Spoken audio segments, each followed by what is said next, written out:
Oi, meu nome é Vânia, eu sou nutricionista e a gente vai conversar hoje sobre orientações e cuidados alimentares sobre o diabetes. O termo diabetes se refere a um transtorno metabólico de etiologia heterogênea. O diabetes é caracterizado pela hiperglicemia, que é o aumento do açúcar no sangue, decorrente do metabolismo dos carboidratos, das proteínas e das gorduras, resultante de um defeito da secreção de insulina. Estima-se que até 2030, cerca de 8% da população mundial tenha diagnóstico de diabetes, e cerca de 9% da mesma população tem intolerância à glicose.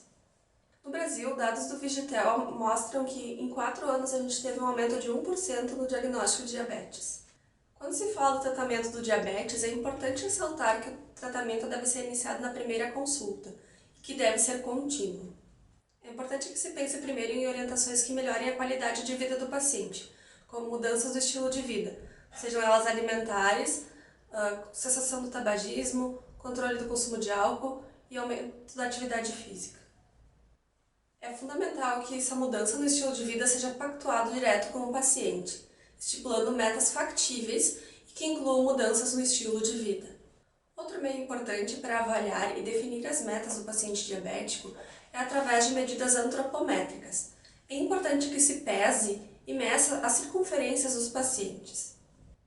Através do peso e da altura dos pacientes, é possível calcular o índice de massa corporal, que é o conhecido IMC. O resultado obtido através do IMC pode ser classificado em baixo peso, eutrofia, que é o conhecido como peso normal, excesso de peso ou obesidade. No vídeo, vocês podem ver uma tabela com essa classificação segundo a Organização Mundial da Saúde. Outra maneira de avaliar o estado nutricional é através da razão cintura-quadril, que é uma divisão entre as medidas da circunferência da cintura, que pode ser medida acima da cicatriz umbilical, e do quadril, que é medido na maior protuberância do glúteo.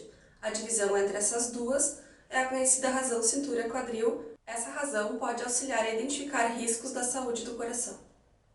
Além das medidas antropométricas, temos mais um indicativo que pode ser utilizado para a avaliação do paciente diabético, que são os exames laboratoriais. Como você pode ver no vídeo, temos uma tabela com objetivos a serem alcançados em relação aos exames laboratoriais pelo paciente diabético.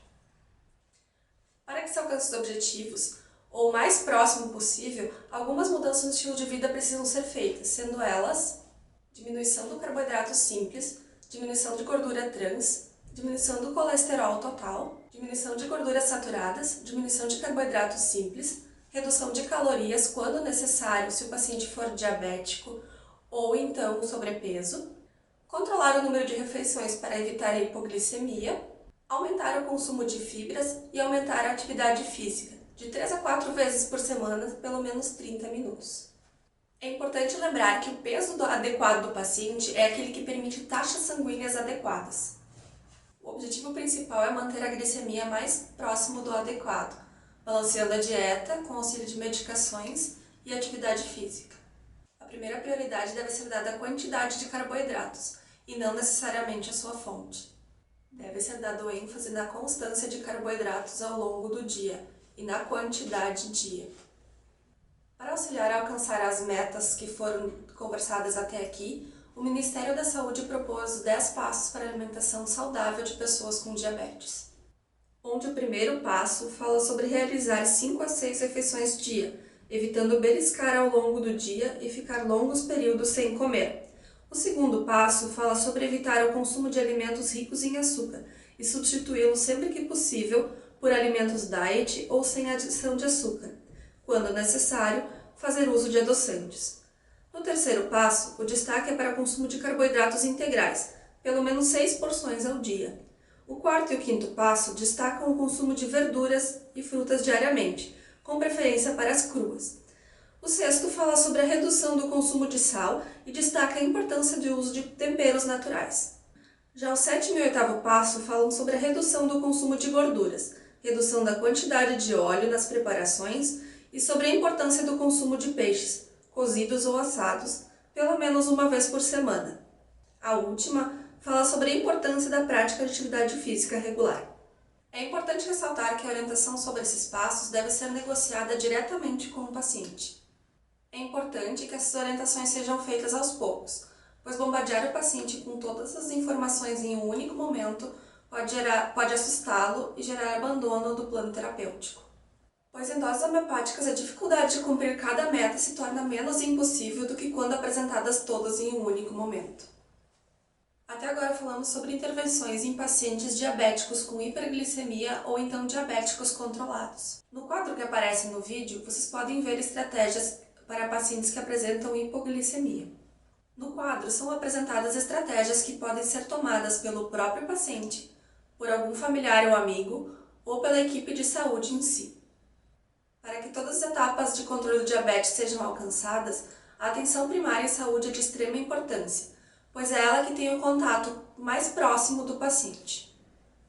É importante garantir o cuidado longitudinal da pessoa, independente do problema que ela apresente. É de extrema importância que aspectos culturais, éticos e financeiros de cada paciente sejam respeitados ao longo do plano terapêutico. É importante que o prazer em comer seja mantido e que ele não se torne mais apenas uma prescrição de um profissional em saúde. Estabeleça metas razoáveis para os pacientes, especialmente aqueles de diagnóstico recente. Tenha sempre em mente que não existe uma dieta padrão para a diabetes. Ela sempre vai depender da avaliação do paciente, tanto de medidas antropométricas quanto de medidas ambulatoriais e condições de vida desse paciente. Através do apoio dos profissionais da APS e com mudanças no estilo de vida, é possível controlar essa doença. Lembre-se que o peso adequado é o que permite taxas sanguíneas adequadas. Lembre-se também que a mudança do estilo de vida não acontece no dia seguinte ao diagnóstico. Ela é demorada, necessita de apoio e escuta dos profissionais da atenção básica.